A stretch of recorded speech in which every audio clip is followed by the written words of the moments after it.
Code ranges. आज हम data structure का यूनिट 1 पढ़ेंगे। इसके कुछ बेसिक टर्म्स देख लेते हैं पहले। जैसे कि data data it is a raw value, it can be any number. मतलब है कि ये रॉ वैल्यू होती है, कोई भी नंबर या अल्फ़ाबेट हो सकता है। इसके दो टाइप्स होते हैं, एटॉमिक और कंपोजिट। एटॉमिक को आप फर्दर डिवाइड नहीं कर सकते हैं। फिर आप नेक्स्ट देख लेते हैं data structure. It is a way of organizing all data item that consider not only the element but also their relationship to each other. मतलब कि ये डेटा स्ट्रक्चर एक वे होता है, तरीका होता है ऑर्गेनाइज करने का डेटा आइटम्स को। सिर्फ एलिमेंट्स को नहीं, बट जो उनके बीच रिलेशनशिप होता है कि वो कैसे लिंक होगा, क्या होगा, पॉइंटर कहाँ जाएगा, तो ये सब एक डेटा स्ट्रक्चर के पार्ट में आ जाता है। डेटा स्ट्रक्चर दो पार्ट में मेजरली डिवाइड किया गया है, primitive data structure, non primitive data structure. Primitive data structure के फर्दर हमने तीन डिवाइड कर रखा है, इंट, फ्लोट, कैर, CHAR। फिर ये नॉन प्रिमिटिव डेटा स्ट्रक्चर को एरे, लिस्ट, फाइल, और लिस्ट को हमने फर्दर सब डिवाइड किया लीनियर, नॉन लीनियर में। लीनियर में स्टैक, क्वी, और नॉन लीनियर में ट्री है और ग्राफ है। और ये जो प्रिमिटिव डेटा स्ट्रक्चर होता है, ये प्रिमिटिव डेटा टाइप्स पे ही बनता है। और ये जो नॉन प्रिमिटिव डेटा स्ट्रक्चर होता है, हम प्रिमिटिव डेटा स्ट्रक्चर से ही नॉन प्रिमिटिव डेटा स्ट्रक्चर बनाते हैं, जो हम अभी आगे देखेंगे।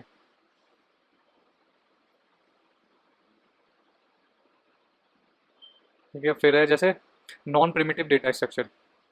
तो जैसे हमने प्रिमिटिव डेटा देखा, ये based on primitive data types होता है। जैसे इन, फ्लोट, कैर एग्जांपल में आप ये लिख सकते हो, और नॉन प्रिमिटिव में ये एग्जांपल लिख सकते हो। तो non primitive, this data structure are derived from primitive data types. मतलब इसी से ये नॉन प्रिमिटिव डिराइव होते हैं। फिर आप इसके एग्जांपल लिख सकते हो, arrays structure, link list, stack, queue. Linear data structure, it is a data structure whose elements form a sequence and store linearly. मतलब कि जो लीनियर वे में सीक्वेंस में अरेंज होते हैं, उन्हें हम लीनियर डेटा स्ट्रक्चर, अगर वो कोई डेटा स्ट्रक्चर है तो हम उसे लीनियर डेटा स्ट्रक्चर कहेंगे। जैसे कि एरे हो गया, लिंक लिस्ट हो गया, स्टैक हो गया, क्यू हो गया। ये सीधी लाइन में होते हैं, एक तरह से टेढ़े मेढ़े नहीं होते हैं। और non linear data structure, it is a data structure whose element do not form a sequence and not store linearly. मतलब जो सीधी लाइन में नहीं होते हैं, जो एलिमेंट सीधी लाइन में स्टोर नहीं करते, जैसे ट्रीज होती है, ग्राफ होती है। फिर है बिल्ट इन डेटा टाइप्स। जैसे बिल्ट इन डेटा टाइप्स हमारे पे क्या क्या है वो देखते हैं। जैसे कि डेटा टाइप्स क्या होता है, a data storage format data variable can store a data to perform specific operation. मतलब कि हम एक वेरिएबल डिराइव कर, मतलब वेरिएबल लिखते हैं जो स्टोर करेगा उस डेटा की इन्फॉर्मेशन को, बताएगा वो डेटा किस टाइप का। जैसे इंट है, वो बता रहा है कि ये इंटीजर टाइप का डेटा स्टोर करेगा। फॉर होल नंबर्स मतलब जीरो को इंक्लूड करके। फ्लोट में जैसे पॉइंट में कोई नंबर आ जाए 1.2345, तो वो फ्लोट के अंदर जाएगा for floating time. Char, store character, मतलब character value A B C या स्टोर करना हो तो हम कैर डेटा टाइप यूज़ करते हैं। Non primitive data types derive from primitive data types. मतलब कि ये इंट, फ्लोट, कैर से ही डिराइव होते हैं। जैसे कि एरे, पॉइंटर, एक्सेट्रा। ये सब आप इस ग्राफ को देखोगे, इसी से लिंक है। प्रिमिटिव डेटा स्ट्रक्चर में ये प्रिमिटिव डेटा टाइप ये हो गए, और नॉन प्रिमिटिव डेटा स्ट्रक्चर में नॉन प्रिमिटिव डेटा टाइप ये हो गया, एरे, लिस्ट, फाइल। मतलब एरे, फिर पॉइंटर, और ये तो डेटा स्ट्रक्चर हो गया। फिर एल्गोरिथम क्या होता है, एक तरीका होता है लिखने का। जैसे it is a step by step finite sequence and instruction to solve a problem. मतलब स्टेप बाय एक फाइनाइट सीक्वेंस ऑफ इंस्ट्रक्शन होता है ताकि आप कोई प्रॉब्लम सॉल्व करो। क्राइटेरिया क्या होना चाहिए एल्गोरिथम को सॉल्व करने का, अगर एग्जाम में आएगा तो मतलब एक एटलीस्ट एक ज़ीरो या इनपुट होना चाहिए या नहीं होना चाहिए, वो डिपेंड करेगा। एक आउटपुट होना चाहिए एटलीस्ट, और डेफिनेट स्टेप में वो ख़त्म भी होना चाहिए। इंस्ट्रक्शन शुड बी क्लियर होने चाहिए instruction. Every instruction must be basic and essential. ठीक है, आप ये लिख सकते हो अगर ये पूछेगा क्राइटेरिया ऑफ एल्गोरिथम, या फिर एल्गोरिथम पूछा और आप ये क्राइटेरिया भी लिख दोगे तो अच्छे नंबर मिलेंगे। फिर कॉम्प्लेक्सिटी एंड टाइप्स। अब कॉम्प्लेक्सिटी होती है टाइम कॉम्प्लेक्सिटी, स्पेस कॉम्प्लेक्सिटी। जैसे कि to check which algorithm is better and how much time and space it will consume. मतलब कॉम्प्लेक्सिटी हम इसलिए चेक करते हैं ताकि हमें पता चले वो कितने टाइम या स्पेस में वो अपना काम कर सकता है। जैसे time complexity of an algorithm, amount of time need for completion. मतलब कितना उसे टाइम लगेगा उस प्रोग्राम को कंप्लीट करने का। स्पेस कॉम्प्लेक्सिटी मतलब वो कितना स्पेस ऑक्यूपाई करेगा उस प्रोग्राम के लिए। जैसे इंट A = 2 लिख दिया तुमने, तो वो इंटीजर वैल्यू 2 है, वो 2 मतलब 2 बाइट की स्पेस लेगा, क्योंकि इंट हमेशा 2 बाइट की स्पेस लेता है। Cases of complexity, best case, worst case, average case. Best case मतलब कि वो बहुत जल्द हो जाएगा।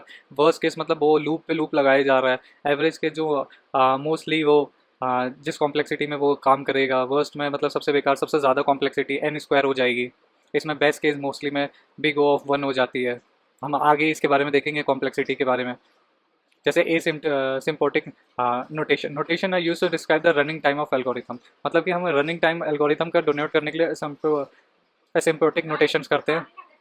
Efficiency and performance in a meaningful way. मतलब ये एफिशिएंसी बताता है और परफॉर्मेंस बताता है एसिम्प्टोटिक नोटेशन। तीन तरह के नोटेशन होते हैं, big O notation, omega notation और थीटा नोटेशन। जैसे कि big O noted, it is a method of representing upper bound of algorithm, मतलब अपर बाउंड को रिप्रेजेंट करने के लिए बिग ओ यूज़ करते हैं। और it is measure of longest amount of time का taken by the algorithm to complete, मतलब लॉन्गेस्ट अमाउंट ऑफ टाइम कितना लगेगा कंप्लीट करने के लिए एल्गोरिथम को, ये इसका ग्राफ है, आप ये बना देंगे तो भी इतना चल जाएगा। और आप ये फंक्शन याद करें या नहीं करें उससे ज़्यादा नहीं होगा। अगर आपसे पूछे नोटेशंस के बारे में और लिखने के लिए, तो बिग ओ नोटेशन ये लिख देंगे, ये डायग्राम तो इतना हो जाएगा। ऊपर याद रखें ये सी जी एन होगा, फिर ये एफ जी एन होगा। Here F N is a big O of G N, यहाँ पे एफ एन जो है वो here F N is a big O of G N, ये एफ एन जो है बिग ओ है सी जी एन का, और इसका ये फंक्शन है। फिर ओमेगा नोटेशन बेस्ट केस, मतलब ओमेगा नोटेशन हम बेस्ट केस को दिखाने के लिए यूज़ करते हैं, ठीक है। It is a method representing lower bound of algorithm running time, ठीक है। इसमें एफ एन ऊपर आ जाएगा, सी जी एन नीचे आ जाएगा, इसमें उल्टा हो रहा था, सी जी एन ऊपर था, एफ एन नीचे था, ठीक है। Theta notation denote both upper and lower bound, ठीक है। तो इसमें एफ एन आप बीच में कर दोगे, सी जी एन ऊपर भी, सी जी एन नीचे भी, सी वन सी टू कर दोगे। फिर टाइम स्पेस ट्रेड ऑफ, ये भी एक बार क्वेश्चन पूछा गया था। Space time trade off is basically a situation where either space efficiency can be achieved at cost of time efficiency, at the cost of time efficiency can be achieve at cost of memory, मतलब कि space time trade off क्या होता है, अगर आप space कम लेना चाहते हो तो आप टाइम ज़्यादा लोगे, या टाइम ज़्यादा लेना चाहते हो तो स्पेस कम लोगे, तो यही स्पेस टाइम ट्रेड ऑफ होता है। Example, suppose in a file if data store is not compress, अगर आपने कंप्रेस नहीं की, जिप फाइल नहीं बनाई, इट टेक्स, तो वो ज़्यादा स्पेस लेगा, it takes more space but access time less, और एक्सेस टाइम लेस होगा और वाइस वर्सा, मतलब कि आपने अब जैसे उसको कंप्रेस नहीं किया है तो उसको टाइम खोलने में टाइम कम लगेगा, अगर कंप्रेस किया है तो खोलने में टाइम ज़्यादा लगेगा। तो यही टाइम स्पेस ट्रेड ऑफ होता है, मतलब दोनों में एक तरह से कंपटीशन हो जाता है, या तो ये अब सही होगा या तो ये सही होगा, मतलब या तो टाइम कम लगेगा या स्पेस ज़्यादा लगेगी, या स्पेस कम लगेगी टाइम ज़्यादा लगेगा। अब एब्स्ट्रैक्ट डेटा टाइप क्या होता है, मतलब ये हाइड करता है इम्प्लीमेंटेशन, तो ये abstraction it hides the implementation. And abstract data type refers to a set of data values and associated operation that are specified accuracy independent of any implementation, मतलब कि ये डेटा टाइप होता है जिसमें डेटा वैल्यूज़ होती है जो operation करती तो है, जिससे एक्यूरेसी आती है आपके प्रोग्राम में, पर वो कैसे हो रहा है वो इम्प्लीमेंटेशन आपका हाइड करती है। तो ये क्लासेस में भी एब्स्ट्रैक्ट डेटा टाइप होती है, ठीक है। फिर abstract data types consist of a set of definite through which we can use function but implementation is hidden. ये मैंने कहा नहीं, क्लास में फंक्शंस होती हैं, तो उसमें एक्सैक्ट डेटा टाइप क्या होता है, फंक्शन डिफाइन कर देते हो पर इम्प्लीमेंटेशन उसका हाइड रहता है। तो वैसे ही इसमें भी होता है, exact data type consider set of definite through which we can use function, मतलब हम उसका फंक्शन यूज़ कर सकते हैं बट इम्प्लीमेंटेशन जो होता है वो हिडन रहता है कि कैसे होगा। मतलब उसने बोल लिख दिया डॉग विल बार्क, इसने प्रिंट फंक्शन लिख दिया डॉग का कुछ बार्क करके, पर बार्क कैसे करेगा बाय माउथ या कुछ, वो हम इम्प्लीमेंटेशन वो हाइड कर रखा है हमने, तो वो एक तरह से एब्स्ट्रैक्ट डेटा टाइप में आ जाता है, उसके फंक्शन से जो होते हैं एब्स्ट्रैक्ट डेटा टाइप के, उसमें आ जाता है वो। अब फिर एरे क्या होता है, एरे जो हमने बताया एक लीनियर डेटा टाइप होता है, ये मतलब स्ट्रेट होगा, ये देखिए सीधा एक तरह से collection of similar types of element, और इसमें हम सिमिलर टाइप ऑफ एलिमेंट रखना, अगर नंबर्स है तो नंबर्स ही रखेंगे। Collection of similar type of data type element, जैसे इसको रिप्रेजेंट ऐसे करते हैं इंट, ये हमने कोई भी वेरिएबल ले लिया, आप कुछ भी ले सकते हैं, ABCD जो ले रहा हूँ, किसी का नाम लिख दीजिए, कुछ नहीं होगा। फिर ये एरे डिनोट करने का ये ब्रैकेट में करते हैं 3, मतलब ये 3 इंटीजर वैल्यू स्टोर कर सकता है, और इसमें 3 कौन कौन सी इंटीजर होगी, 0 1 2, आप कुछ भी इंटीजर वैल्यू यहाँ लिख सकते हैं। और ये 0 इंडेक्स से स्टार्ट होता है, मतलब हम इसको 0 बोलेंगे, 0 इंडेक्स पे 0 है, 1 इंडेक्स पे 1 है, 2 इंडेक्स, अगर हम यहाँ 4 5 6 लिख देते तो लिखते 0 इंडेक्स पे 4 है, फिर 1 इंडेक्स पे 5 है, 2 इंडेक्स पे 6 है। वन डायमेंशनल एरे क्या होता है, it is represented by only one dimension, मतलब एक ही डायमेंशन से रिप्रेजेंट की जाती है, that is row by row या column by column of same data type is called one dimensional array. अब 2 डायमेंशनल एरे क्या है, इसमें 2 डायमेंशन होती है, यहाँ पर रिस्ट्रिक्शन नहीं होती है। और 3D एरे अगर हमें लिखना हो तो हम कैसे लिखेंगे, अब मल्टी 3D एरे 2 डायमेंशंस में लिखना हो, 2 डायमेंशन मतलब एक से ज़्यादा डायमेंशन होती है। अब जैसे 3D एरे लिखना हो तो हमने बी लिखा, मतलब एक रो है, कॉलम है, ये तीसरी डायमेंशन, इसमें तीनों में 3 3 वैल्यू आ सकती है। और रो मेजर ऑर्डर क्या होता है, कॉलम मेजर क्या होता है, element of an array stored in computer memory as row by, मतलब row by row computer memory में अगर स्टोर हो रही है वैल्यू तो हम उसे रो मेजर करेंगे, ऑर्डर बोलेंगे, और वो कॉलम वाइज स्टोर हो रही है तो कॉलम मेजर। जैसे ये रो मेजर है तो इसमें ABCD आप देख रहे हो, ये रो वाइज स्टोर हो रही है, या नंबर्स है तो वो रो वाइज है। और column major stored column by column, मतलब कॉलम बाय कॉलम स्टोर करते हैं, ऐसे ऐसे, ठीक है। The first column of the array occupies the first set of memory location, reserve मतलब जो रिजर्व मेमोरी लोकेशन होता है उसमें फर्स्ट कॉलम पहले होता है, स्टोर कॉलम बाय कॉलम, मतलब पहले ये कॉलम स्टोर होगा मेमोरी में, फिर ये हाँ occupies the first set of memory location for the array, the second column occupies the next set and so on. मैंने बोला ना, जो पहले ये कॉलम ऑक्यूपाई करेगा मेमोरी, फिर ये कॉलम, फिर ये कॉलम। फिर वन डायमेंशनल एरे रिप्रेजेंट कैसे करते हैं ये मैंने दिखा रखा है। अब जैसे ये इंटीजर वैल्यू यहाँ लिखी है तो यहाँ इंट लिख दिया, फिर यहाँ कुछ भी वेरिएबल लिख सकते हो, फिर ये इसके अंदर कितनी वैल्यू स्टोर करनी है, 5 वैल्यू, तो 1 2 3 4 5 वैल्यू हो गई। अब मैंने इसमें लिख दिया कि ये एक इतनी स्टोरेज यूज़ कर रहा है एक के लिए, फिर इसमें इतनी स्टोरेज, फिर इतनी स्टोरेज, मतलब ये नंबर्स लिखे हैं कि यहाँ से दूसरी इंट वैल्यू स्टार्ट हो जा रही है एरे में। फिर ये साइज़ 2 बाइट की ले रहा है, ये हमने लिख दिया कि साइज़ 2 बाइट का ले रहा है। और ये जो पहला नंबर होता है ना, इसको हम बेस एड्रेस बोलते हैं, और साइज़ को हम डब्ल्यू से रिप्रेजेंट करते हैं, ठीक है। और फॉर्मूला अगर आपको पूछे वन डायमेंशनल एरे में, बोलेगा एड्रेस निकालने को कोई एलिमेंट दे देगा या 3 दे देगा जैसे, और इसका एड्रेस निकालने को बोलेगा, तो आपको ये फॉर्मूला रखना है। जैसे ए की कोई वैल्यू 1 2 3 3 बोला, तो ये वाला वैल्यू अगर निकालना है 0 1 2 3 3 वाला, तो ये हो जाएगा। तो आप कैसे वैल्यू निकालोगे, तो आपको ये फॉर्मूला याद रखना है, B plus W I minus L, ठीक है। यहाँ पे आई वो होती है जो वैल्यू हमें निकालनी होती है, थर्ड या फोर्थ एल होती है लोअर बाउंड होती है वो सेट में, जैसे इसमें लोअर बाउंड है आपका 1 है, इसमें लोअर बाउंड, ठीक है, तो यहाँ 1 आ जाएगा। Element whose address we have to find, मतलब यहाँ पे जो एलिमेंट दे देगा तीसरा चौथा, ठीक है। और बेस एड्रेस बी होता है यहाँ पे, जैसे 10 है, और डब्ल्यू साइज़ होता है, ये साइज़ यहाँ से 2 बाइट्स का ही है। अब जैसे 2 डायमेंशनल एरे को ऐसे रिप्रेजेंट किया, इसमें वैल्यूज़ डाल दी, ये लोअर, इसमें लोअर बाउंड ये हो गया, इसमें अपर बाउंड ये है, इसमें लोअर बाउंड ये है, अपर बाउंड ये है, ठीक है। इसको रिप्रेजेंट है। इसमें फॉर्मूला होता है रो मेजर का अलग हो जाता है, कॉलम का अलग, क्योंकि इसमें 2 डायमेंशन हो गई है, तो हम इसमें रो भी बना सकते हैं, कॉलम 1 डायमेंशन में सीधी बन रही थी, ये देखिए 1 डायमेंशनल, ये रहा 1 डायमेंशनल एरे, इसमें कुछ नहीं था, मतलब सीधा एरे। और 2 डायमेंशन में हम रो बना सकते हैं, कॉलम बना सकते हैं, तो इसके फॉर्मूला चेंज हो जाता है। इसमें जैसे रो मेजर ऑर्डर का जो फॉर्मूला होता है वो होता है B plus I minus lower bound of row into N plus I minus lower bound of column और इंटू वेट। एन होती है ये एम एन, एम होती है कॉलम्स होती है, तो ये कॉलम्स हमने मल्टीप्लाई कर दिया कितने कॉलम्स हैं, और एम होती है रोज़। अब जैसे फिर यही फॉर्मूला यहाँ लिखा है, यहाँ lower bound of row L C lower bound of column base address, M होती है number of rows, N number of column, और डब्ल्यू है साइज ऑफ एलिमेंट। अब मैट्रिक्स ये दिया है 2 डायमेंशनल एरे, इसका बेस एड्रेस दिया इतना, साइज ऑफ एलिमेंट दिया इतना, आपको एड्रेस फाइंड करना है 34 का, तो बेस एड्रेस लिखा, ठीक है। फिर लिखा आई जो हमें वैल्यू 3 लिखा, माइनस लोअर बाउंड कितना है इसका, इसमें नहीं दिया है तो इसको हम जीरो मान लेंगे, यहाँ जीरो आ गया, into number of rows column M, ये देखो इसमें नंबर ऑफ कॉलम्स से मल्टीप्लाई करते हैं रो में, और कॉलम में रोज से मल्टीप्लाई करते हैं, वो इधर आ जाएगा। अभी फॉर्मूला देखेंगे, अब जैसे रो में यहाँ कॉलम से मल्टीप्लाई कर देंगे, कितने कॉलम्स होंगे, तो यहाँ 5 कॉलम्स है टोटल, यहाँ 4 रो है 5 कॉलम है, तो यहाँ 5 से मल्टीप्लाई कर दिया, फिर ये 4 आई की जगह आ गया, मतलब जे की जगह, और फिर lower bound of column, lower bound of column इसमें क्या है, इसमें भी कुछ नहीं गिवन है, तो हम जीरो मान लेंगे, जीरो इंटू बाहर ब्रैकेट के ये साइज़ कितना है 2 बाइट का है, यहाँ पे तो 2 बाइट लिखा हुआ है, तो यहाँ 2 से मल्टीप्लाई कर दिया। अब जैसे 3 डायमेंशनल एरे आ जाए, अब इसमें पूछे कितने एलिमेंट्स होंगे, तो जितने ये नंबर्स दिए जाते हैं, जैसे इसमें 20 एलिमेंट्स होंगे 4 इंटू 5, इसमें 4 इंटू 20 इंटू 200 करेंगे तो 1600 एलिमेंट्स होंगे। और वहीं कॉलम मेजर ऑर्डर का पूछते रिप्रेजेंटेशन, तो ये फॉर्मूला बिल्कुल सेम रहता है, बस यहाँ पे आप एन नहीं लिखोगे और यहाँ पे मल्टीप्लाई एम कर दोगे, बस बाकी पूरा फॉर्मूला सेम रहता है कॉलम मेजर ऑर्डर का। अब जैसे ये 3 डायमेंशनल एरे है, उसका ये फॉर्मूला है रो मेजर का। अब 3 डायमेंशनल एरे दे दिया तो उसका फॉर्मूला कैसे लेंगे, बी प्लस डब्ल्यू, तो सब में सेम ही रहेगा, जैसे ये है और ये एक तरह से प्लस में डब्ल्यू, फिर डब्ल्यू के साथ जो मल्टीप्लाई होता है वो देखते हैं क्या है। फिर इसमें E1 into L2 plus E2 into L3 plus E3, फिर कॉलम का फॉर्मूला ये होता है B plus W E3 L2 plus E2, फिर ब्रैकेट के बाहर L1 प्लस E1। अब आपको जैसे वो फार्मूला देखना है, अब जैसे ये रो मेजर का फार्मूला है B plus W E1 L2 plus E2, फिर ब्रैकेट के बाहर L3, मतलब इससे L3 मल्टीप्लाई हो रहा है प्लस E3, फिर इसको पूरे में ब्रैकेट। अब ये याद करना मुश्किल है, तो ये एक तरह से इस फॉर्मूले को कैसे याद करना है, वो आप पहले E1 E2 E3 लिख लीजिए, फिर L1 L2 L3। अब इसके बाद में आपको ये क्रॉस मल्टीप्लाई टाइप में करना है, जब नीचे एरो जाएगा तो मल्टीप्लाई करना है, जब ऊपर एरो जाएगा तो प्लस करना है, फिर नीचे जाएगा तो मल्टीप्लाई, ऊपर जाएगा तो प्लस, तो रो मेजर में नीचे लेफ्ट साइड से ही आएंगे। तो ये पहले बी प्लस डब्ल्यू तो लिख दिया, फिर ब्रैकेट बना दिया, फिर ये E1 into L2 plus E2, E1 into L2 plus E2, फिर है मल्टीप्लाई में L3, तो इसको ब्रैकेट के बाहर L3 लिख देंगे प्लस E3 ये बन गया। अब आपको कॉलम मेजर का बनाना हो, तो कॉलम मेजर में हम एरो इस तरफ से लाएंगे, अभी मैं आपको दिखा दूंगा। जैसे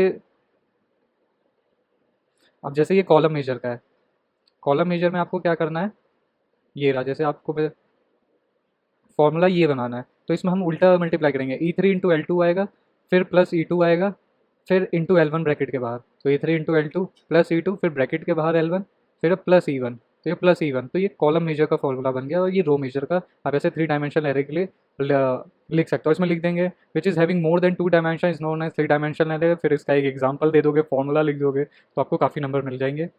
और इसमें जो L1 होता है, जैसे लेंथ ऑफ 1 डायमेंशनल होता है, L जो होती है upper bound minus lower bound करते हैं हम, और प्लस 1 करते हैं तो हमें L की वैल्यू मिल जाती है। आप क्वेश्चन करोगे तो पता चल जाएगा L क्या होता है, अभी मैं जैसे आपको दिखाऊंगा। फिर होती है कि इफेक्टिव इंडेक्स होता है, हमें जो इसका इंडेक्स निकालना होता है, अगर ऐसे दे देगा तो इसमें हम KI माइनस लोअर बाउंड करते हैं, KI जो यहाँ पे वैल्यू होती है, और वो जो लोअर बाउंड में से हम माइनस करते हैं तो हमें ई आई की वैल्यू मिल जाती है। जैसे कि हम मान लेते हैं ये एक थ्री डायमेंशनल एरे है, डिक्लेयर्ड ऐसे दिखाया हुआ है, इसमें लोअर बाउंड ये है, अपर बाउंड ये है, लोअर बाउंड ये है, अपर बाउंड ये है, लोअर बाउंड ये है, अपर बाउंड ये है। Find the length of dimension and the number of elements in A. पहले तो हम इसमें से लोअर बाउंड निकाल लेंगे। जैसे इसका लोअर बाउंड है L1, हम इसे मानते हैं L2 से L3 से L1, तो ये 10 - 1 + 1 फिर L2 फिर L3 निकाला, फिर इन तीनों को अगर मल्टीप्लाई कर देंगे तो नंबर ऑफ एलिमेंट्स मिल गए। And the length of dimension मिल गई L1 L2 L3 मिल गई। And the number of elements in A, तो नंबर ऑफ एलिमेंट्स कितने होंगे, तो इन तीनों को मल्टीप्लाई कर दी, ये आ गया। Explain how row major and column major order in detail with explanation formula. मतलब अब हमें रो मेजर और कॉलम मेजर निकालना है इसमें। इसमें जैसे मान लिया बेस एड्रेस गिवन है 400, साइज गिवन है 4, और हमें एड्रेस निकालना है इसका रो मेजर से और कॉलम मेजर से।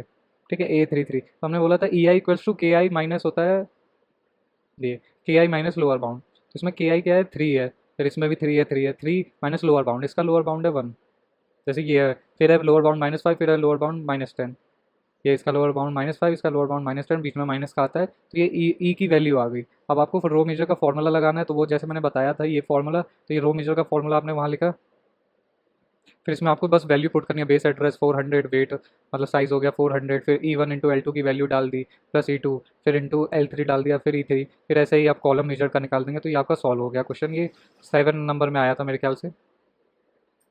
अब मल्टी डायमेंशनल है, array can be more than one dimension, as the dimension increase the memory requirement increase. मतलब कि जैसे जैसे डायमेंशन इंक्रीज होती है मेमोरी रिक्वायरमेंट्स भी इंक्रीज हो जाती है बहुत जल्दी drastically, which call result in shortage of memory. मतलब दूसरी चीज़ों के लिए मेमोरी की काफ़ी शॉर्टेज हो जाती है।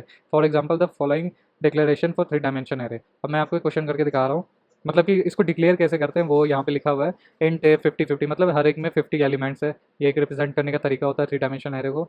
और एरो को हम कहाँ कहाँ अप्लाई कर सकते हैं, array are use to store list value को स्टोर करने के लिए, कोई मैट्रिक ऑपरेशन परफॉर्म करना हो उसके लिए, कोई सर्चिंग आपको करनी हो, शॉर्टिंग करनी हो स्टैक में या क्यू में, तो हम एरे का यूज़ करते हैं। और स्पार्स मैट्रिक्स को रिप्रेजेंट करने के लिए भी हम एरे का यूज़ करते हैं। स्पार्स मैट्रिक्स इसमें ये होता है नल वैल्यू ज़्यादा होती है, the matrix where number of zeros here number of non zero, number of zero ये ग्रेटर देन का साइन लगाया है, जैसे हेयर नंबर ऑफ जीरोज जो होता है ग्रेटर देन होता है हमेशा number of non zero element से। जैसे सच ए मैट्रिक इज कॉल्ड स्पैर्स, मतलब यहाँ पे जीरो आप देखोगे ज़्यादा है जो नॉन जीरो एलिमेंट है उससे। अब जैसे ये एक एरे दिया है तो इसको रिप्रेजेंट, अब हम स्पार्स मैट्रिक्स को रिप्रेजेंट कैसे कैसे करते हैं, एक एरे रिप्रेजेंटेशन होता है, फिर लिंक लिस्ट रिप्रेजेंटेशन होता है। तो जब हमें एरे में रिप्रेजेंट करना है तो हम पहले ये लिखते हैं, रो लिखते हैं, यहाँ पे ऊपर लिख लेना रो कॉलम वैल्यू, ये मैंने यहाँ छोड़ दिया है,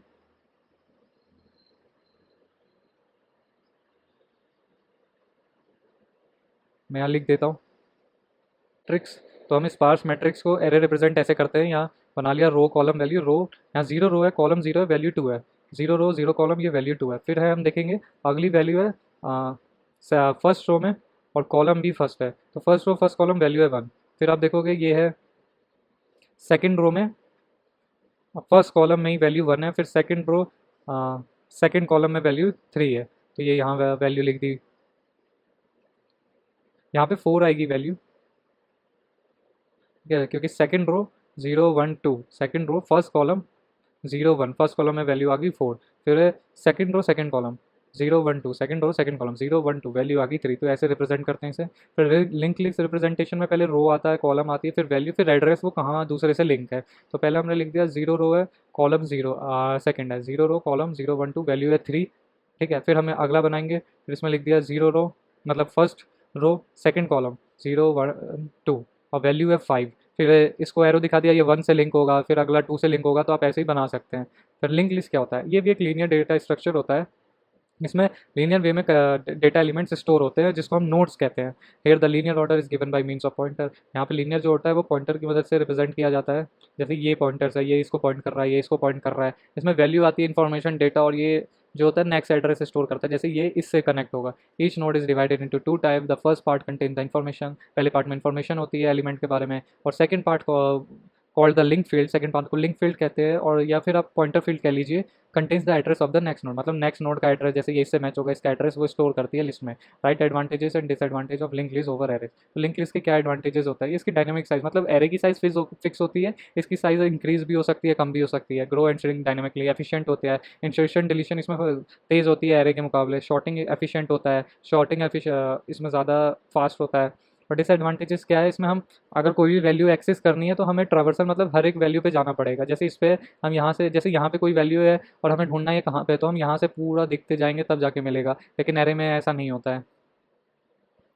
complex implementation, extra memory uses, क्योंकि पॉइंटर का इन्वॉल्वमेंट है इसमें, जैसे ये इसको पॉइंट कर रहा है, ये इसको पॉइंट कर रहा है, ठीक है। कॉम्प्लेक्स इंप्लीमेंट करना इसको कॉम्प्लेक्स होता है। Managing pointer and memory allocation address complexity, मतलब पॉइंटर को भी मैनेज करना है, मेमोरी एलोकेट करना है, ये कॉम्प्लेक्स पॉइंटर्स को मैनेज करना है, मेमोरी एलोकेट करना है, ये सब कॉम्प्लेक्सिटी को बढ़ा देता है। ऑपरेशंस क्या क्या हम यूज़ कर सकते हैं लिंक लिस्ट पे, इंसर्ट करना हो, डिलीट करना हो, या कोई वैल्यू फाइंड करनी हो ट्रावर्सल करके, मतलब हर एक वैल्यू पे जाके, या दो लिंक लिस्ट को जोड़ना हो, तो ये सब हम लिंक लिस्ट के ऊपर परफॉर्म कर सकते हैं।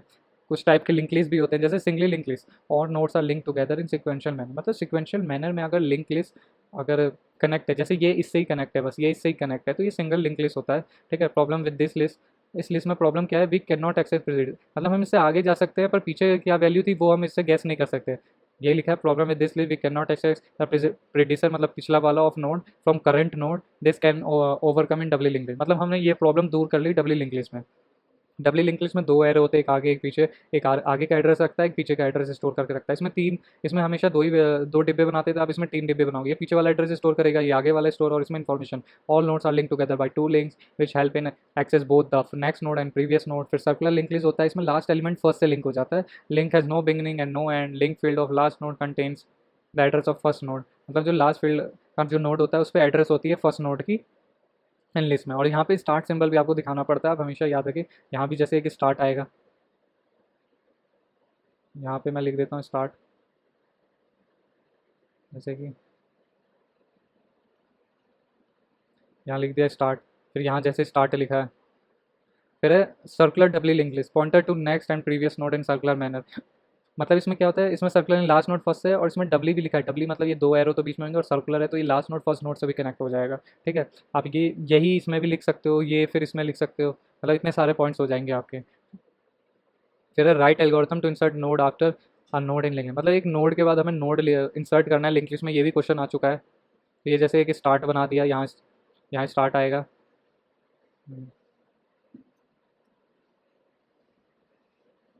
यहाँ स्टार्ट लिख दिया, फिर ये हमने नोड बना लिया, हमें एक नोड ये बना लिया, एक नोड बी बना लिया, हमें नोड ए के बाद स्टोर करना, हम इसको लिंक कर दिया एक लोकेशन, इसको मान लिया हम ये इसकी वैल्यू लिंक है लोकेशन की, और एक हमें एक न्यू नोड बना रखी है। अब हमें यहाँ पे अवेलेबल है, मतलब कि मेमोरी में स्पेस अवेलेबल है, तो हमने न्यू नोड बनानी है, अवेलेबल को इससे डाउनलोड कर दिया। अब जैसे हमें एल्गोरिथम लिखना है, तो हमें जैसे कोई एलिमेंट इंसर्ट करना है, तो इसमें क्या क्या हम यूज़ करेंगे, इन्फो पार्ट यूज़ करेंगे, लिंक पार्ट यूज़ करेंगे, स्टार्ट पा है, अवेलेबल है, लोकेशन है, और आइटम कौन सी है, ये आइटम है, ठीक है। अब ओवरफ्लो एक कंडीशन होती है, जैसे हमें मेमोरी में स्पेस ही अवेलेबल नहीं है, लिंक लिस्ट पे पूरी फुल हो चुकी है, तो वो अवेलेबल नल आ जाएगा, तो हम न्यू नोड इंसर्ट ही नहीं कर सकते। यहाँ ये कंडीशन पहले चेक की, फिर कर दिया, अगर है स्पेस अवेलेबल है तो हमें न्यू को ना अवेलेबल के इक्वल कर देंगे, और अवेलेबल को जो है उसको लिंक कर देंगे न्यू से, तो न्यू से लिंक कर दिया, एक न्यू स्पेस अवेलेबल, न्यू को एक स्पेस दे दी गई है, फिर एक अवेलेबल को लिंक कर दिया गया है न्यू से।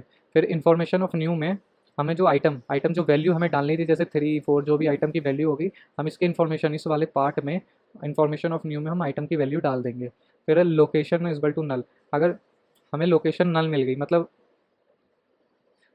उसमें अभी तक एक भी नोड नहीं बनाई है, तो ये एक फर्स्ट नोड की तरह इंसर्ट होगी, तो नल है, मतलब हम अभी तक कोई भी एलिमेंट इसमें नहीं है, तो हम इसे फर्स्ट नोड की तरह इंसर्ट करेंगे। इसमें न्यू का जो लिंक होगा वो स्टार्ट से मैच हो जाएगा, और start is equal to new, मतलब यहाँ पे सीधा न्यू लिख देंगे, न्यू वाली एलिमेंट आ जाएगी। अब अगर ऐसा नहीं है, पहले से नोड्स हैं, तो हम पहले चेक करेंगे कहाँ पे इंसर्ट करना है। Insert after node with location node, तो पहले हमने चेक जैसे हमें मिल गया कि यहाँ पे इंसर्ट करना है, तो इसका जो लिंक होगा न्यू का, इसका जो लिंक है ये इससे जाके लिंक ऑफ लोकेशन, मतलब पहले लोकेशन, ये जैसे लिंक ऑफ लोकेशन पहले ये इससे जुड़ा हुआ था, अब हमें क्या करना है, न्यू नोड इसके बीच में डालना है, तो इसका जो लिंक ऑफ लोकेशन है जो न्यू का, वो हमें link of location of node A से ज्वाइन करना है, ठीक है। तो इसका पहले इससे ज्वाइन था, तो इसका न्यू का ज्वाइन हो जाएगा, यही लिखा है लिंक ऑफ जो न्यू है, लिंक ऑफ जो न्यू है, लिंक ऑफ लोकेशन, मतलब ये पहले जिससे कनेक्ट था लिंक ऑफ लोकेशन उससे जुड़ जाएगा, अब लिंक ऑफ लोकेशन जो है वो न्यू से जुड़ जाएगा, तो ये लिखा है link of location is equal to new, मतलब ये इससे जुड़ जाएगा, तो इसलिए इधर एरो दिखा दिया है। फिर लास्ट में एग्जिट कर देंगे। कोड फॉर इंसर्शन एट के पोजीशन, अब आपको सूडो कोड लिखना है, मतलब मेन कोड ही लिखना है, जैसे के पोजीशन पे अगर आपको एलिमेंट इंसर्ट करना है, तो पहले आप ये बना लोगे एक नोड में क्या क्या वैल्यू होगी, स्ट्रक्ट नोड करके बना लिया, इंट डेटा होगा, फिर एक पॉइंट ना है कोड फॉर इंसर्शन करना है कोई भी पोजीशन पे, हम के पोजीशन मान लेते हो तो उसमें कैसे कोड लिखेंगे वो आपको मैं रन करके भी दिखा देता हूँ। तो ये जैसे ही कोड है, तो insert a node in link list, हमें कोई भी एक प्लेस गिवन होगी वहाँ पे नोड इंसर्ट करना होगा। तो पहले हम ना एक लाइब्रेरी इंपोर्ट करते हैं studio.h, और ये malloc calloc फंक्शन के लिए slavelic.h। स्टूडियो होता है प्रिंट स्कैनफ के लिए, और ये हम malloc calloc फंक्शन के लिए हम इसे इंपोर्ट करते हैं। तो ऐसे करके लिखते हैं। फिर हमें एक नोड बनानी है, नोड के अंदर डेटा वैल्यू रहेगी, एक पॉइंटर रहेगा, तो स्ट्रक्ट नोड करके लिखते हैं। मतलब कि इसके अंदर वो जो भी हम लिखेंगे वो इसके अंदर आ जाएगी, वैल्यूज़ इसका पार्ट होगी। जैसे एक डेटा होगा जो इंट की फॉर्म में होगा, फिर है फिर एक पॉइंटर होगा जो नेक्स्ट नोड की तरफ पॉइंट करेगा। फिर हमारा मेन फंक्शन इंट मेन करके लिखेंगे। फिर यहाँ लिखेंगे स्ट्रक्ट नोड, एक हेडर होगा जिसके स्टार्टिंग में वैल्यू नल होगी। फिर एक टेम्प होगा जिसकी नोड जितना ही स्पेस ऑक्यूपाई करेगा वो, एक न्यू नोड होगा, और फिर एक दो इंटीजर वैल्यू होगी, एक एन वैल्यू होगा और एक पोज वैल्यू एंड। तो ये सब अभी देखेंगे हम, इनका मतलब क्या है। जैसे पोज वैल्यू पोजीशन वैल्यू है ये कि किस पोजीशन पे आपको इंसर्ट करनी है और कौन सी वैल्यू इंसर्ट करनी है, वो एन का मतलब है। वो आपको लास्ट के कोड में देखोगे तो समझ में आ जाएगा। जैसे ये धीरे धीरे मैं बताऊंगा आपको। अब जैसे कि ये कंस्ट्रक्ट फर्स्ट नोड करना है, हमें फर्स्ट नोड इंसर्ट करना है, तो कैसे करेंगे। तो जो पहले होगा ना वो हेड में हम फर्स्ट नोड बनाएंगे, तो स्ट्रक्ट नोड करके ऐसे लिखते हैं मेलोक, मतलब हमें उतना साइज मेमोरी में एलोकेट हो जाएगा, साइज ऑफ स्ट्रक्ट नोड, मतलब एक स्ट्रक्ट नोड का साइज हो जाएगा मेमोरी में। और उसको ना हमें एक नोड की तरह पॉइंट करना है, क्योंकि तो हम मेलोक जो होता है वो नल वॉइड पॉइंटर रिटर्न करता है, तो हमें उसे एक नोड की तरफ पॉइंट करना है, पॉइंटर बना के। तो इसके लिए हमने स्ट्रक्ट नोड लिखा है, इसको हेड में डाल दिया। तो एक नोड क्रिएट हो गया जो हेड, जिसको हमने हेड कहा है, पहली जो नोड है उसके डेटा पे 30 लिख दिया, उसके नेक्स्ट को हमने नल कर दिया। फिर हमें सेकंड नोड बनाना है, तो हमने दूसरा वेरिएबल ले रखा है टेम्प। हमने इसमें हेड पे ही क्यों नहीं नेक्स्ट करके कर दिया, क्योंकि हमें हेड रखना, अगर हमें ट्रावर्स करना होगा, देखना पड़ेगा कोई इंटीजर कहाँ है, तो हम पहले स्टार्टिंग से ही देखेंगे कि कहाँ पे है वो। अगर हमने हेड को दूसरा कर दिया तो वो दूसरी वैल्यू हेड पे आ जाएगी, तो हमें पता ही नहीं चलेगा स्टार्ट कहाँ से हुआ है। इसलिए हेड को स्टार्टिंग बना दिया। फिर दूसरा एक हमने पॉइंटर लिया था टेम्प करके वेरिएबल, तो इसमें टेम्प लिखा। फिर यही सेम इसको भी टेम्प को इतना स्पेस ऑक्यूपाई हो जाएगा, इसके डेटा में इतना रखा, नेक्स्ट में नल लिखा। और अब जो हेड का नेक्स्ट है वो टेम्प को पॉइंट करेगा। फिर हमें एक और अगर नोड बनाना है, मतलब कि यूज़र से इनपुट लेंगे।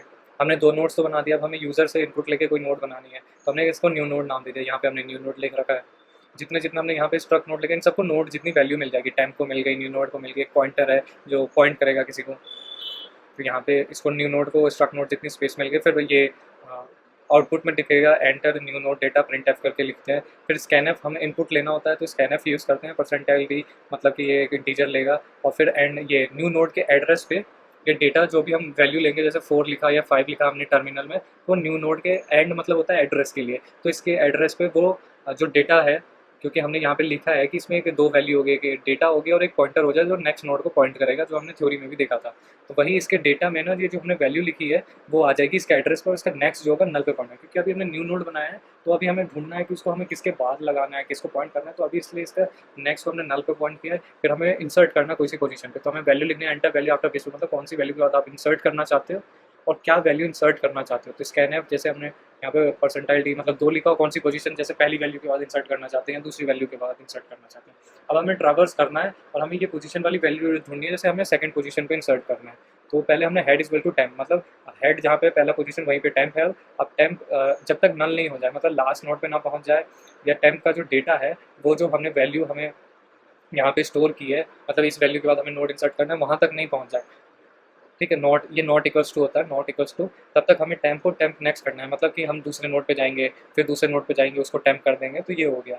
फिर अगर हमें टेम्प इक्वल टू नल, मतलब हम बिल्कुल लास्ट नोड पे आ गए, अब टेम्प का नेक्स्ट हमें नल मिल रहा है या टेम्प नेक्स्ट मिल गया, नेक्स्ट जैसे हम लास्ट नोड पे आ गए तो टेम्प का नेक्स्ट कर दिया, तो अब ये टेम्प है, अब वो नल हो गया। तो अब अगर टेम्प नल हो तो value not found in the list, मतलब वो वैल्यू है ही नहीं, मतलब थर्ड पोजीशन है ही नहीं, तो हम उसमें इंसर्ट कहाँ करेंगे। ठीक है, अब जैसे यहाँ पे वैल्यू लिखनी है, कौन सी वैल्यू के बाद, और ये पोजीशन है, वो पोजीशन कहाँ होगी। ठीक है, फिर यहाँ पे एल्स अगर हमें वैल्यू मिल गई, जैसे कि यहाँ पे वैल्यू नहीं मिली तो वैल्यू नॉट फाउंड, अगर हमें वैल्यू मिल गई तो हमें जो न्यू नोड का जो नेक्स्ट है, जो हमने यहाँ पे न्यू नोड बनाया था कि हमें ये वैल्यू डालनी है, जैसे कि 4 बना दिया हमने कि ये इंटीजर हमें डालना है, और फिर किस वैल्यू के बाद पोजीशन लिखेंगे वहाँ पे डालना है। यहाँ पे पोजीशन लिख दिया, जैसे फोर्थ के बाद डालना है, इस फोर्थ को हमने पोस्ट वैल्यू में स्टोर कर रखा है, ठीक है। फोर्थ वैल्यू के बाद हमें न्यू नोड की वैल्यू डालनी है, तो हमने टेम्प हेड बनाया, फिर ये ट्रावर्स करते गया, फिर अगर हमें नहीं मिला value not found in the list लिख देंगे। अगर हमें वैल्यू मिल गई तो हमें न्यू नोड का जो नेक्स्ट है वो जो पहले जो हेड टेम्प का जो नेक्स्ट होगा उसको न्यू नोड के नेक्स्ट से मैच कर देंगे। अब जो टेम्प का नेक्स्ट है वो तो खाली बच गया क्योंकि हमने, तो उसको हम न्यू नोड से मैच कर देंगे। फिर हमने जो नोड इंसर्ट किया है वो ये हमने आउटपुट दिखा दिया नोड इंसर्टेड। अब हमें डिस्प्ले करनी है पूरी लिंक लिस्ट, तो हमने फिर से टेम्प को हेड पे ले गए क्योंकि हमें फर्स्ट नोड फिक्स रखना है वरना ये भूल जाएगा। तो हमने करंटली से ये प्रिंट करा दिया, फिर लिखा टेम्प जब तक नल नहीं हो जाता है, आज मतलब लास्ट नोड के बाद भी नहीं, लास्ट नोड के बाद नल आता है वहाँ तक नहीं पहुँच जाता है तब तक हम प्रिंट कराते हैं। परसेंटाइल वो इंटीजर प्रिंट होगी, फिर उसके बाद ये एरो, फिर टेम्प में जो डेटा लिखा है वो प्रिंट होगा और हम हर वैल्यू के बाद टेम्प नेक्स्ट की वैल्यू टेम्प में डाल देंगे जब तक टेम्प की वैल्यू नल नहीं हो जाती है। फिर लास्ट में नल हो जाएगी तो प्रिंट टेम्प नल कर देंगे, फिर ये रिटर्न जीरो कि हमारा कोड खत्म हो गया ये। अब जैसे मैं इसको रन करा के आपको दिखा देता हूँ।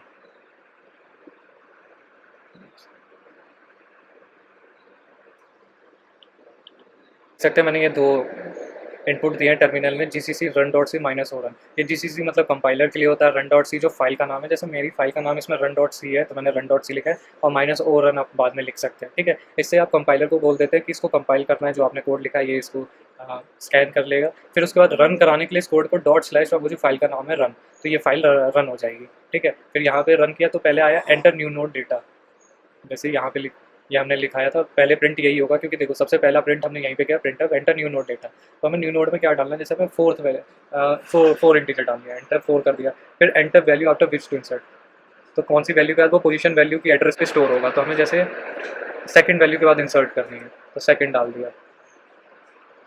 तो यहाँ पे सेकंड वैल्यू है ही नहीं, ये 0 1 वैल्यू है, ठीक है। हमने क्योंकि दो ही बनाए हैं 30 और 20, ये देखो हेड बनाया है 30 का 20 का, तो हम फर्स्ट वैल्यू के बाद इंसर्ट करते हैं, ठीक है। तो मैंने ये दोबारा रन करूँगा ये कोड, तो मैंने दोबारा लिख दिया जीसीसी रन, कंपाइलर के पास चला गया कोड, फिर रन करने के लिए मैंने ये कर दिया। फिर ये पूछ रहा है एंटर न्यू नोड डेटा, तो यहाँ पे जैसे कि हमें 4 इंटीजर ये करना है और फिर किसके बाद करना है, तो जैसे कि हमें करना है फर्स्ट इंटीजर के बाद, क्योंकि 0 1 ही है, दो ही वैल्यू है, तो हमने फर्स्ट डाल देंगे इसी को। तो यहाँ पे पहले जी सी सी रन डॉट सी ए। अब जैसे कि आपने पहले ही अगर वो लिख रखा है, अगर आपको वापस लिखना हो, जैसे मुझे ये लिखनी है तो आप अपर वाला एरो प्रेस कर सकते हैं, तो ये आ गया, मुझे एंटर कर दिया, कंपाइलर के पास अभी गया, फिर मैंने एक और ये डॉट स्लैश रन लिख दिया, ये जी सी सी कंपाइलर के लिए रन डॉट सी आपकी फाइल का नाम, फिर माइनस ओ रन लिख सकते हैं आप, फिर डॉट स्लैश ये फाइल का नाम रन, फिर यहाँ पे आप एंटर करिए।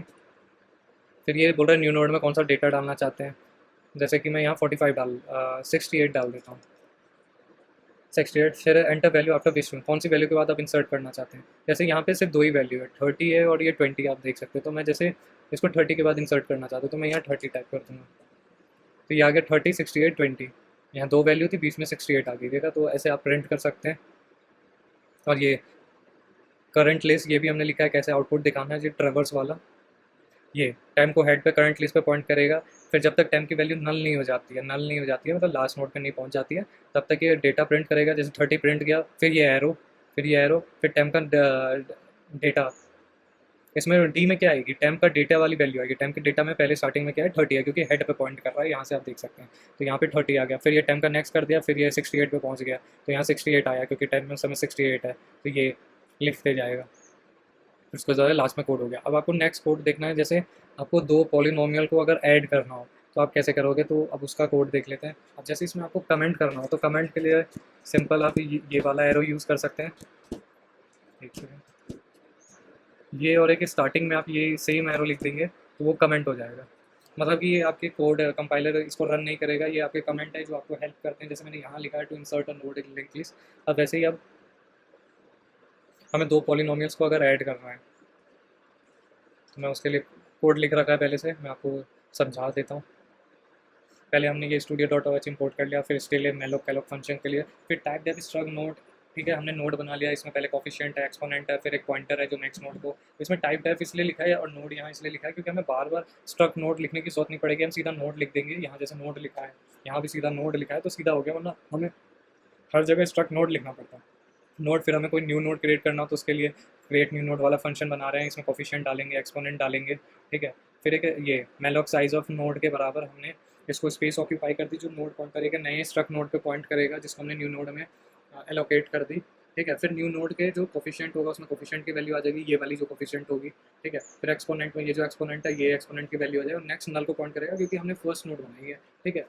फिर इसकी जो न्यू नोड वाला जो पॉइंटर होगा ना वो रिटर्न हो जाएगा, रिटर्न न्यू नोड जो पॉइंटर आएगा वो रिटर्न हो जाएगा, वो न्यू नोड वाले पे चला जाएगा, ठीक है। फिर हमें कोई इंसर्ट करना हो एंड में कोई नहीं हो, तो उसके लिए अगर यहाँ पे आप एक ही मल्टीप्लाई का साइन लगाते तो उसमें अगर हम अभी कुछ भी चेंज करेंगे ना तो वो सिर्फ यहीं पे चेंज होगा, लेकिन ओरिजिनल पॉलिनोमियल में चेंज नहीं होगा। ये डबल पॉइंटर से मतलब हमने उसी पॉइंटर का एड्रेस उठा लिया है, तो मतलब हम यहाँ चेंज करेंगे तो वो ओरिजिनल फंक्शन में भी चेंज हो जाएगा, इसलिए यहाँ डबल मल्टीप्लाई का साइन यूज़ किया, ठीक है। फिर इंट कोफिशिएंट, इंट एक्सपोनेंट, एक इंसर्ट करना है नोड, कहाँ पे इंसर्ट करना है, उसका कोफिशिएंट क्या है, एक्सपोनेंट क्या है। फिर वही न्यू नोड बनाया क्रिएट नोड का फंक्शन यूज़ करके, लेकिन यहाँ से हमें नोड बन गया क्रिएट नोड का यूज़ करके। अगर हमने जो पॉलिनोमियल है वो नल हो गया, मतलब कि वो उसके एंड पे पहुँचे ही नहीं है, मतलब कि वहाँ पे एक भी एलिमेंट नहीं है अभी,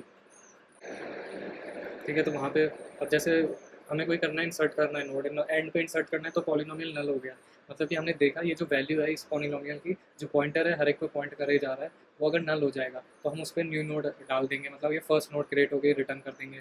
फिर अगर हमें ट्रैवल फर्स्ट नोड नहीं है, वो कोई दूसरी नोड है, तो हमने पहले एक टेम्प बनाया, ठीक है। पॉइंटर ये पॉलिनोमियल वाले पे पॉइंट करेगा फर्स्ट नोड पे पहले, फिर जब तक टेम्प का नेक्स्ट नल नहीं हो जाता, मतलब लास्ट पे नहीं पहुंच जाता ये, तो हम टेम्प का नेक्स्ट करते जाएंगे और फिर जब लास्ट आ जाएगा, क्योंकि हमें एंड में इंसर्ट करना है, तो कुछ भी नहीं था तो फर्स्ट ही हमने न्यू नोड बना दिया, तो उसके टेम्प के नेक्स्ट को न्यू नोड कर देंगे। फिर हमें डिस्प्ले करना है पॉलिनोमियल जो हमने बनाया है अभी पहला पॉलिनोमियल, तो वही लिख दिया लोड, ये पॉलिनोमियल लिख दिया जो हमने पहला पॉलिनोमियल है। फिर जब तक पॉलिनोमियल की वैल्यू नल नहीं हो जाएगी, लास्ट नोड पे नहीं पहुंच जाएंगे, तब तक हम पॉलिनोमियल का कोफिशिएंट और पॉलिनोमियल का एक्सपोनेंट ये प्रिंट करते रहेंगे, या परसेंटाइल डी ये उसी के लिए रिप्रेजेंट हो रहा है, और फिर पॉलिनोमियल को पॉलिनोमियल नेक्स्ट मतलब नेक्स्ट नोड की तरफ पॉइंट कर देंगे।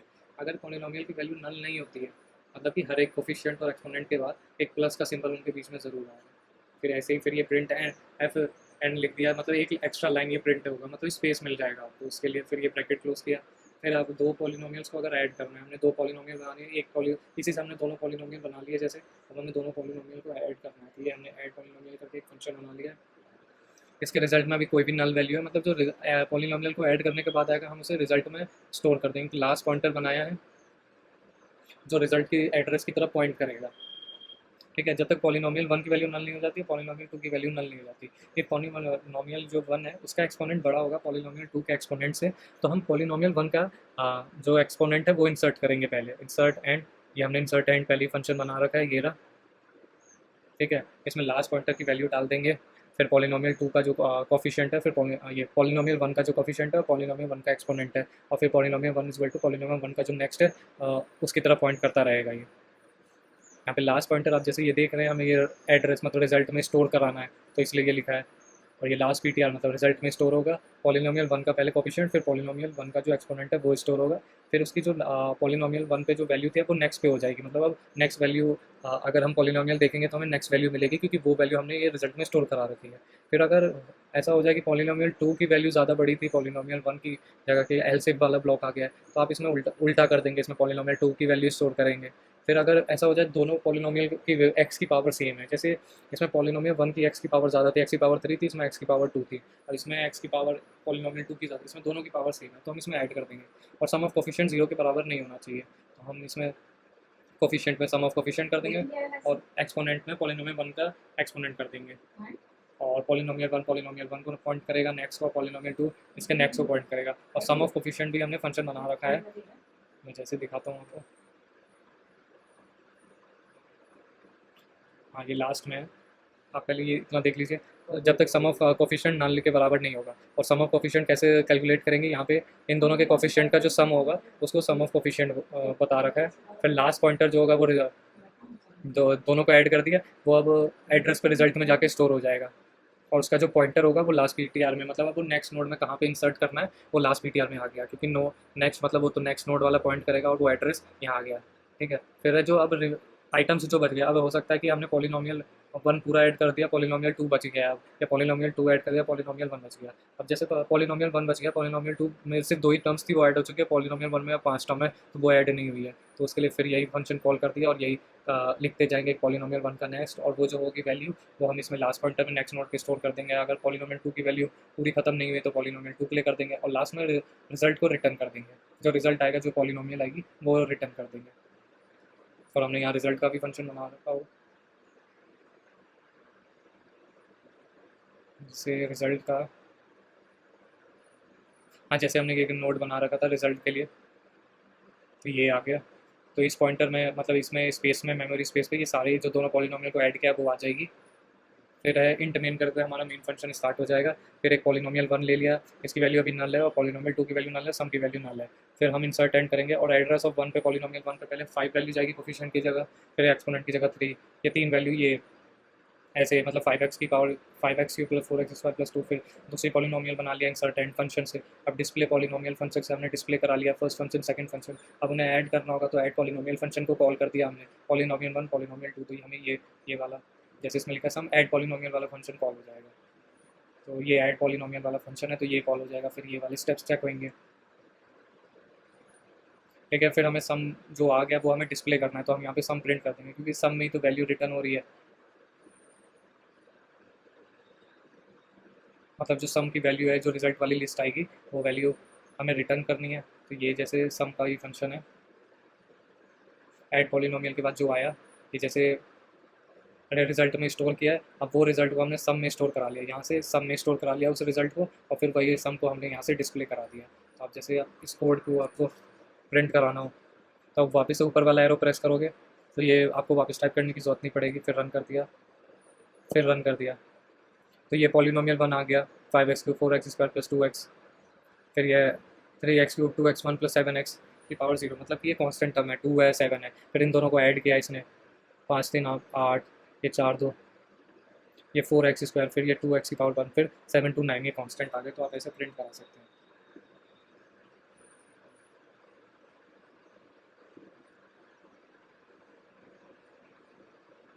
मैंने आपको दोनों कोड दिखा दिए, पॉलिनोमियल को ऐड कैसे करते हैं ये भी क्वेश्चन आ चुका है, add polynomial using linked list, और के नोड के बाद कैसे इंसर्ट करते हैं वो भी मैंने आपको करा दिया है। ठीक है,